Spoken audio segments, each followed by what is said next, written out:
Welcome back to Season 5 of Beyond the Bottom Line. I'm your host, Bert Miller. And this season, we'll continue having discussions with leaders in business representing tremendous brands. And today, we welcome another incredible leader, Jason Bronstad. He's the CEO from MALK Organics. And what we're going to find out today is Jason is a purpose-driven leader who really believes the strategy is only as strong as the people that he hires and brings into the organization and the culture that he's developed. Currently the CEO of MALK Organics, he's led the company from 1,200 stores to over 15,000 stores, driving exponential growth over the last 2 to 3 years. And before MALK, Jason held senior leadership roles at Michael Angelo's, Mighty Swell, Mike's Hard Lemonade, where we did a lot of work with you there, Jason, and Sarah Lee. So welcome to the show, Jason. Man, Bert, I'm excited to be here. Thanks for the opportunity to come in and share the journey of what the team's doing at MALK. Absolutely. Well, we're glad to have you. And what you have done, and what's really interesting is that you guys have gone, I think we sat, 18 months ago, we sat in Austin, and you guys are doing $65 million in retail sales at that point in time. And now you're well over $100 million. That's got to be a fantastic journey you've been on. It's an exciting journey, Bert. It's one that when the hard work pays off that the team puts in, it's really rewarding to be able to be the front man and represent the work that they're doing. Mm-hmm. That's the joy of being a leader, is the team's doing the work, there's the guidance and there's the direction, and then when the results come as they have, mm-hmm. and consumers come our way, it's a beautiful marriage. Absolutely. So what do you think the catalyst for that growth has been? We've had a great opportunity to expand our footprint. I mean, obviously it comes with retail doors. Without the retail doors, we don't have the growth.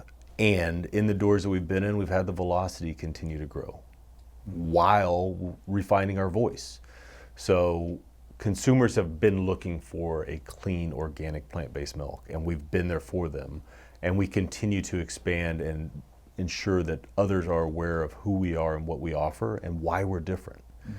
And the clarity in that message, especially over the last year with our marketing organization, has really helped us to amplify our points of differentiation.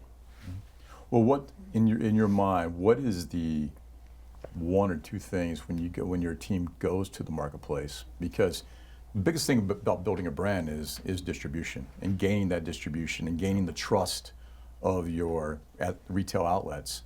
So what are the one or two things that are attracted to MALK Organics? We aren't trying to be all things to all people. Mm-hmm. As we go to our retailers and have the conversations, we're showing them the clarity that consumers are looking for that premium, simple, organic, plant-based milk without all the additives and fillers. And that's our lane. That's where we play, that's where we operate, and that's where we perform. We know the expectations, and we can show clearly that our performance over the prior years with other retailers have delivered on those expectations, giving us the opportunity to step in and do it yet again. And every new retailer is a new journey, a new way to communicate to their subset of consumers that they're loyal to. And we love that journey because it's a challenge. It changes. Well, that's interesting. Depending on what the outlet is, the consumers and their target audience, in some cases, the demographics are totally different. And how do you guys adjust at a micro level and a macro level? How do you guys make those adjustments based on demographics of your outlets? So it's collaboration between our category partners internally, our marketing partners internally, and our sales partners internally. So those three teams have to work together and collaborate. Collaboration is one of our core values for that reason, where we bring the insights about the consumers for that retailer, the trends within that retailer. What are the consumers buying today in that store? What is the crossover with other retailers? What is a promotional strategy? How do we stack on top of that the marketing plan that allows our product to stand out? People walking stores today, if they even walk the stores, so much is grocery delivery or store pickup. If they're not walking in the store, how do you get the message to them? Right. And that's evolved even over the last 5 years. Right. So 18 months ago, I mentioned, when we sat together in Austin, you've come a long way. So 18 months from today, what might it look like? Not to put you on the spot. No, it's an exciting thought, and it's what we continue to build for, Bert. We are looking to the future to make sure that we're prepared with the people today so we can execute in the future. And it takes a supportive organization, a supportive board of directors that aligns with that vision. it's challenging to bring someone in and day one they make a significant impact. You need to bring people in that they can engage within the organization, that they understand the culture, the expectations, and they see clearly their path to contributing. Yeah, so you've built and led some really high performing teams, and when I think about it, there are these nuances that really start to set them apart within organizations. And from your perspective, based on your philosophy, what sets your team apart, even today versus maybe when you started, or even past teams from other places? It comes down to communication and trust. You have to have clarity and communication in the way that people know exactly what they're stepping into and what their expectations are, and you have to trust that they will take care of it. And one of the things within there to give them that comfort, I've been playing around with this approach of you have to leave the mask at home. Mm-hmm. I came up and I felt early in my career I had to put on my work mask and show up, and I was work Jason. And then I would transition to husband Jason. And eventually later in life, as I was blessed with children, father Jason. Mm-hmm. And I had all these masks, and there was so much energy in transferring those personas. Yeah. And there's power in just being Jason 24/7 without that wasted energy.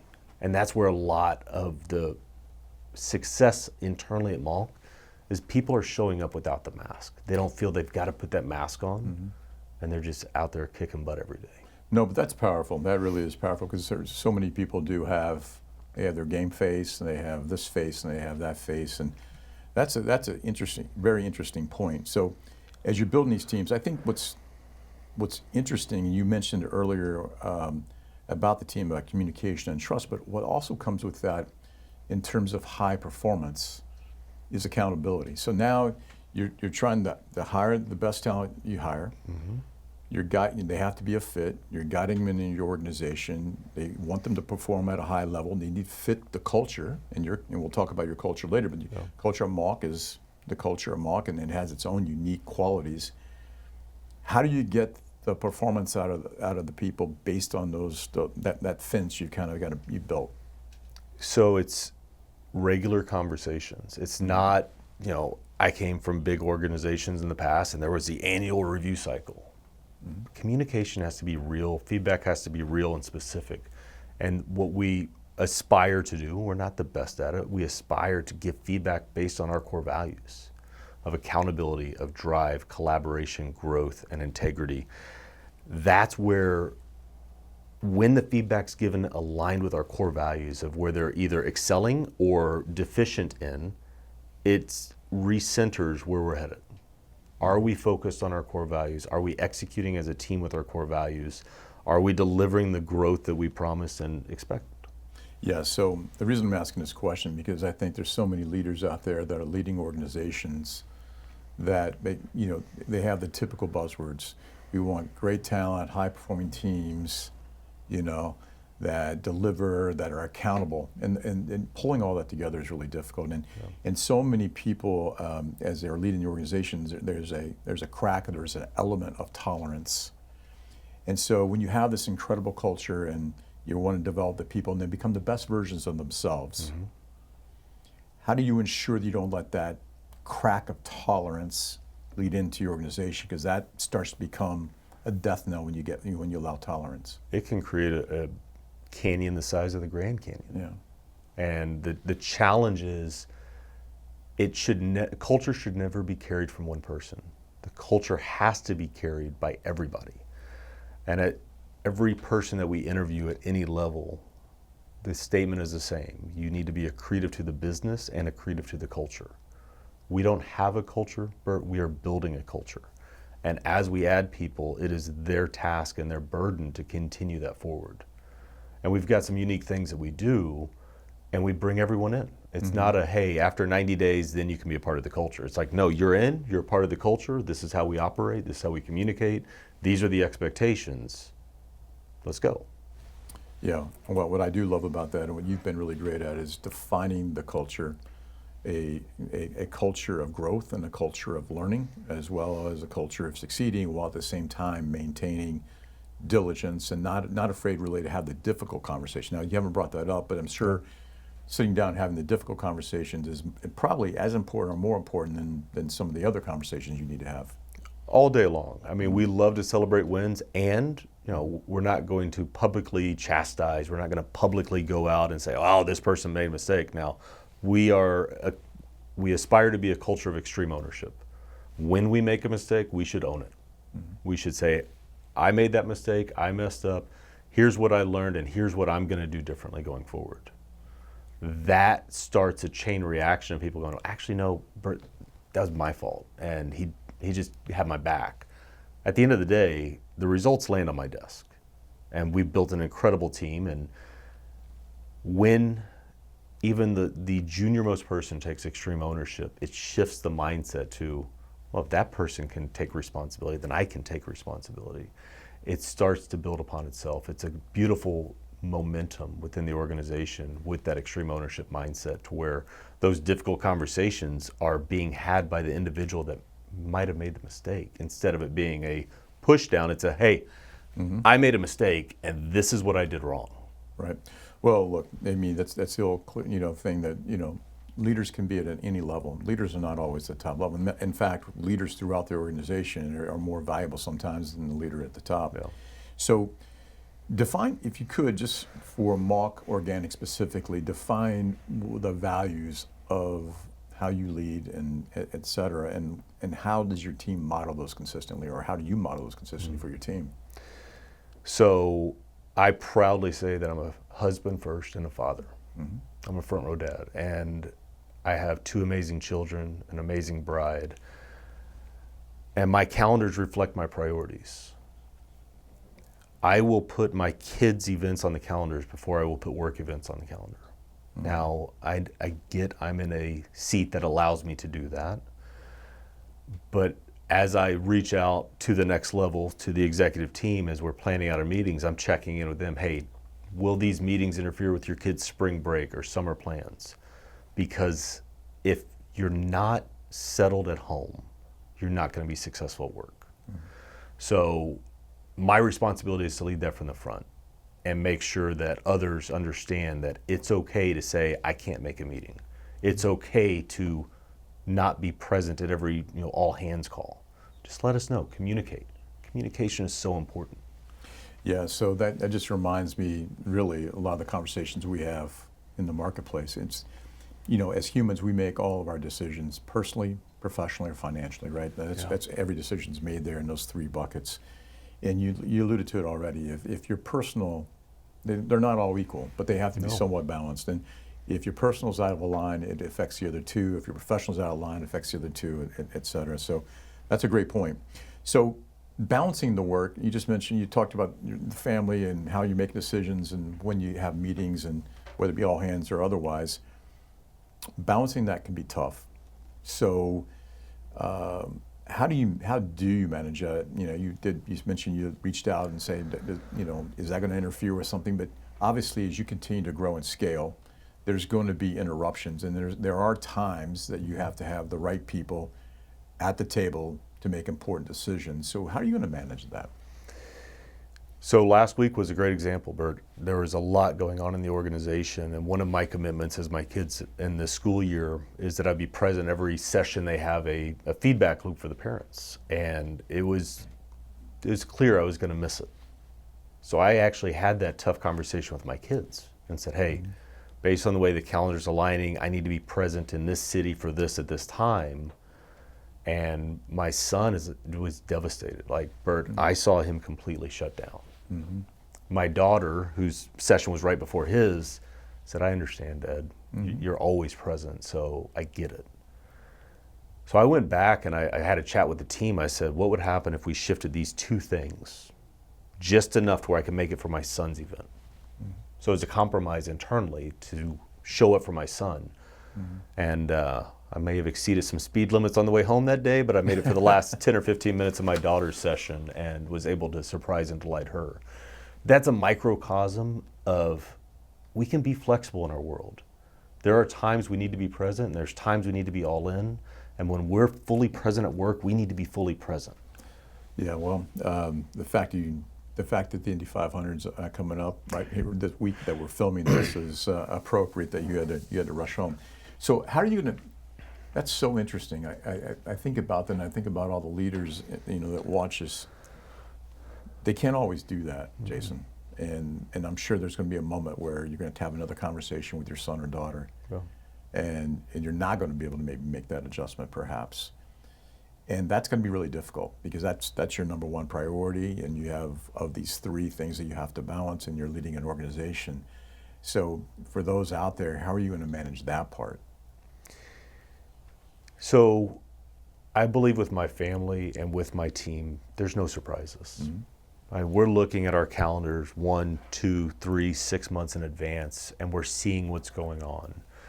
We've gotten a really good cadence with my family that we'll have a monthly discussion like, hey, here's the things coming up over the next month. Here's, I'm going to be gone quite a bit, so just checking in with y'all. When I'm home over the weekend, we're going to have our board meetings, which are specific dates, individual one-to-ones with my son and my daughter. My wife and I have a monthly planning meeting. We have a monthly date. So making sure that those 4 dates each month are prioritized and I'm fully present for those. Because the worst thing that could happen is I could say, hey, it's a busy month. I'm going to miss these 3 things that are important to you. And then I go on one of those board meetings or I go on a date night with my wife and I don't show up fully present. Mm-hmm. So the best way I can show up is when I do have focus time on the calendar blocked for them, I show up fully. And the same with work.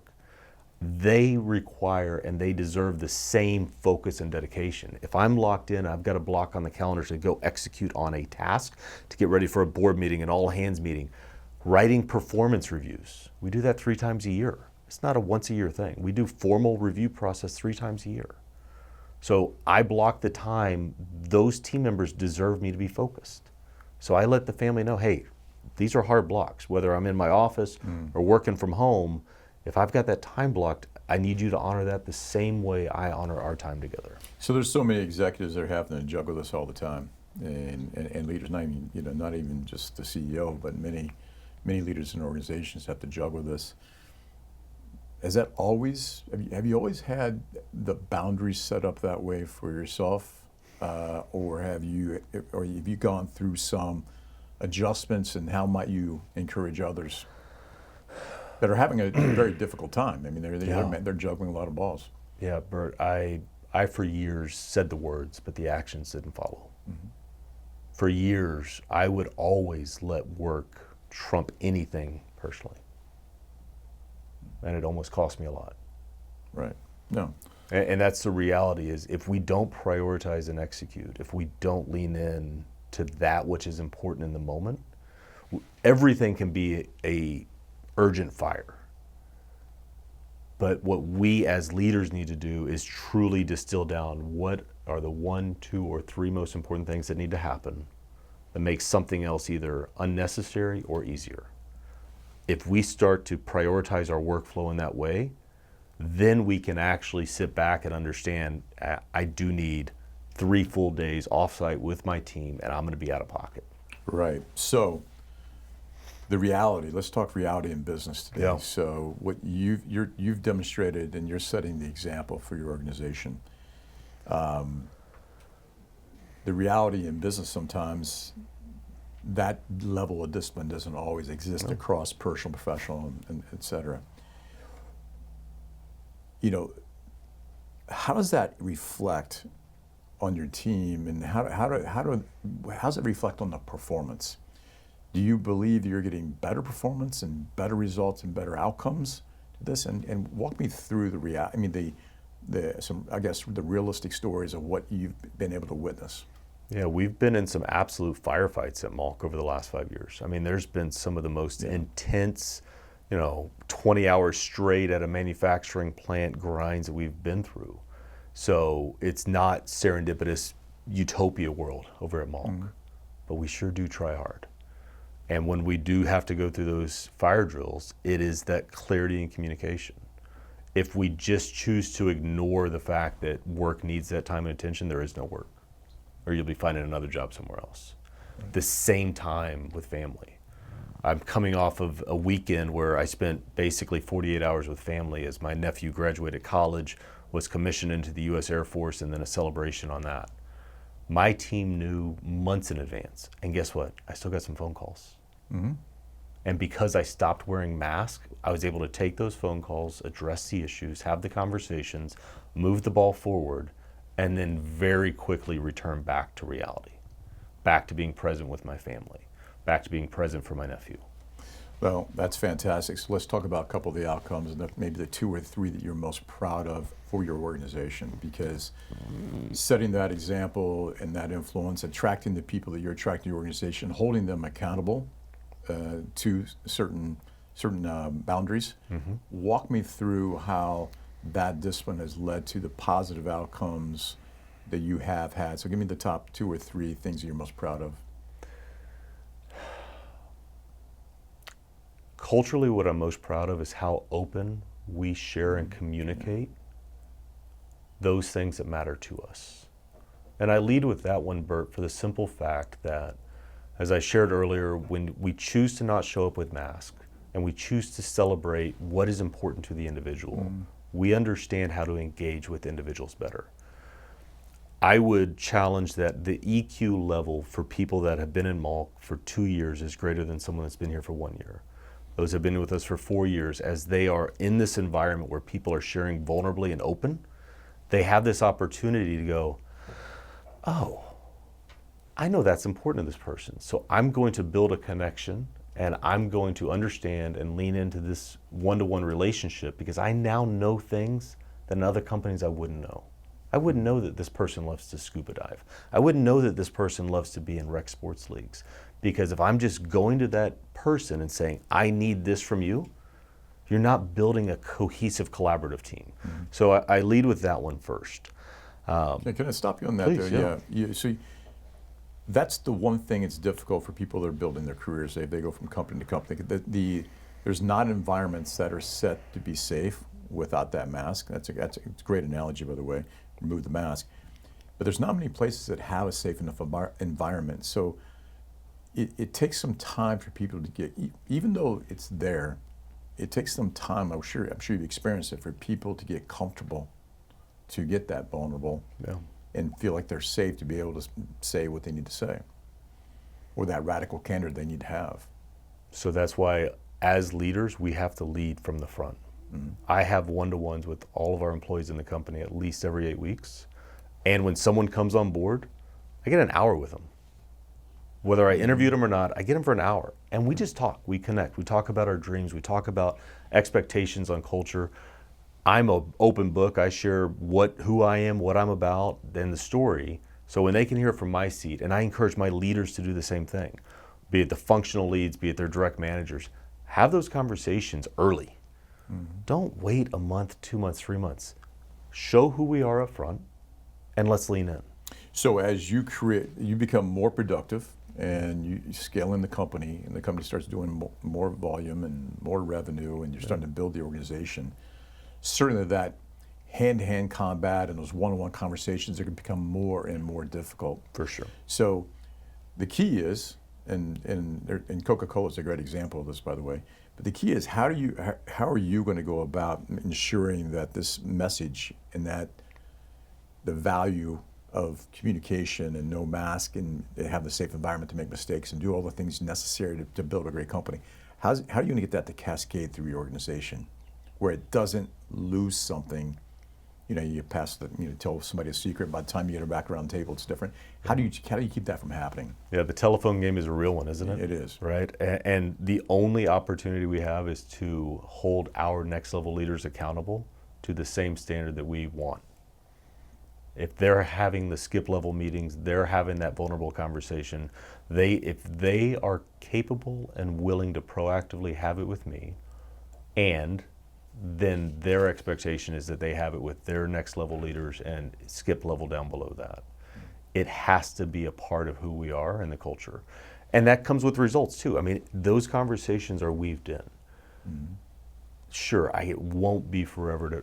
The opportunity won't exist to have those one-to-ones. And I've already started to noodle on what does it look like. And I think it goes to small groups. I've been a part of organizations. When I was at Sara Lee, one of our leaders would have coffee talks where you'd have 4 or 5 people at a time. And to have that small group environment where you can, again, convey the vulnerability, demonstrate it, and give them the opportunity to be vulnerable as well. Yeah, so one of the things I know that we've talked about is, at the same point in time, giving your team some grace for certain things and some leeway. And so, again, what's interesting is how do you balance that part of allowing that grace, right, with ensuring that they understand they're accountable to certain things that have to be that are done, because it's success fail, right? You have success fail and surrender. Surrender is the worst, but you can learn from failure. But it is success fail at any point in time, and so how do you give them that grace while holding them accountable? That's just an interesting thing to try to balance. It's failing forward, falling forward. So fail is first attempt in learning. When you fail forward, don't fall back, don't retreat. And that goes back to the extreme ownership mentality.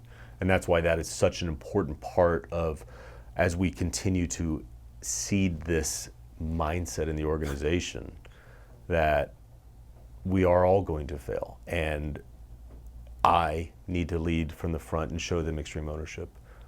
Department leads need to lead from the front and show extreme ownership. So there's no one that is batting 1,000. I mean, Hall of Fame baseball players bat 300. Right. 3 out of 10 they're successful. Maybe 280. 280 with some, a big bat with some home runs, and you're in. Exactly. So when we lean into those things that matter, we have the big rocks in our organization, an homage to the EOS mentality. We as leaders set the vision, we set the key priorities, then our teams need to be pouring in and making sure they're contributing to those big rocks. Those are the quarterly success-fail dynamics. And the reality is you can set 5 rocks, you can set 500 rocks. In any 90-day cycle, the odds of you hitting all of them out of the park, 0. Yeah, well, I think, you get beyond 3 at some point in time, people start, they don't know where to really go and where to focus. They lose their intention. But what you said kind of reminded me of the old football coach, back in the day, was if you make a wrong move, just go hit somebody. Yeah. Just don't just stand there. Yeah. To your point, don't retreat. All right, what's next? What's next for MALK Organics? What's on the horizon, and what are you up to? So what's exciting for MALK is over the last year we've launched into shelf stable and we've launched into creamers. So we've got a strong presence within our refrigerated plant-based milks, and we launched into Tetra because there was a shelf stable offering, and consumers in that section didn't have a clean or simple ingredient organic product. There wasn't a clean creamer out there that people could lean into. And the other thing, we've been in this business for 10 years now as a company. We didn't even offer all of the top 5 bases. So this year we launched a soy and a coconut. So now we're in almond and oat, soy, coconut, and cashew within our milks, complemented by other categories of creamers and with shelf stable. And the reality is we are very prominent within the natural channel, the Whole Foods, the Sprouts, the Mother's Markets, etc. We have so much opportunity to expand. And thank you for sharing. We are into over 15,000 doors now. Bert, the reality is there's 67,000 stores that sell plant-based milk. You're just getting started. It's the beginning. And by the way, the creamer, I can attest, my wife loves the creamer. We have 3 bottles in our refrigerator right now. So congratulations on launching that. How's it doing overall? Because I know she just loves it. So look, we're hitting our expectations. And when we hit expectations, okay, cool. What can we do better? How can we make this even better for our consumers? How can we accelerate this even more? So we're always pushing ourselves to make sure that we're showing up as the best version of a brand. What is the feedback we've received? There's feedback loops, observe, orient, decide, act. What are we doing to move forward? Yeah. So you're at over 1,500, you only have 65,000, 64,000 more doors to go. But the truth of the matter is you probably don't want to be in all of them, right? No. Yeah. We know that we play in the high end. We play in the premium segment of plant-based milks. those 67,000 doors represent the entire spectrum of North American retail stores, or USA. We should be in at least 50,000 of them, at least. When's that going to happen? I would love to answer that question. I know. Yeah, your board might be watching this. I'm going to quote you on that one. Anyhow, so every episode, and thank you so much, Jason, because what you're doing is working. And it's working, when you've now been there, it's almost 5 years. Almost 5 years now. So you've been there almost 5 years. You're leading the organization. You've had great success from when you started to where you are today. And so congratulations on all that. Thank you for that. In every episode, I love to talk to people about the people that have influenced them the most, who's had the impact on them to at least help shape their leadership style, the way they go about their days, and what's helping them be successful in their journey in their sea, because we don't do this alone, right? So I'd like you to talk a little bit about who influenced you. So I'm going to talk about how they influenced me before I share who it is. So the individual, as I reflected on this, and I thought about my career and how I showed up, and I said I'm playing with this concept of removing the mask, because I think that it's such an energy vampire to how we execute in life. And the individual that influenced me would show up as their authentic self, whether it was at the gym working out in the morning before a meeting, whether it was at their house having dinner with friends, or if it was leading an executive team. This person never put on a mask. This person was the same throughout. And I didn't understand how that was okay at the time. I worked with this individual 15 years ago. And the reality is he's actually one of your employees. Brian Smith showed up as Brian Smith every day. And as I think about showing up as Jason every day, it was his inspiration that gave me permission to do that it's okay to be a leader that's vulnerable. My favorite memory, he made an anniversary video for his bride. And he was walking around the office like a high school kid in love. And I'm like, how is this person able to show up at work like this? And it was the most beautiful thing that someone was that passionate and wanted to share their home life at work and still could show up and own a boardroom. Yeah, that's fantastic. Wow. Man, that's good. I'm sure Brian's going to see this. He's hey, Brian. He's going to blush. Thank you. I'm sure he's going to blush in one of our meetings. We'll have to play this clip for him. Anyhow, so really, it's really about removing the mask, being authentic, allowing your people to be safe and being vulnerable, hiring the right people, putting them in the right roles, obviously, and communication and trust, but not only the communication and trust, but also having the difficult conversation to be had. Otherwise, none of it works. Because you can sit around the campfire and make marshmallows, but that doesn't get you from 1,500 doors to 2,500 doors to 3,500 doors. It requires the whole recipe. So congratulations. Thank you very much, Bert. And I appreciate Protus's partnership in the journey as well. So thank you for the leadership. Thank you for the advocacy and trust. This has been Beyond the Bottom Line. I'm your host, Bert Miller, and we'll see you next time.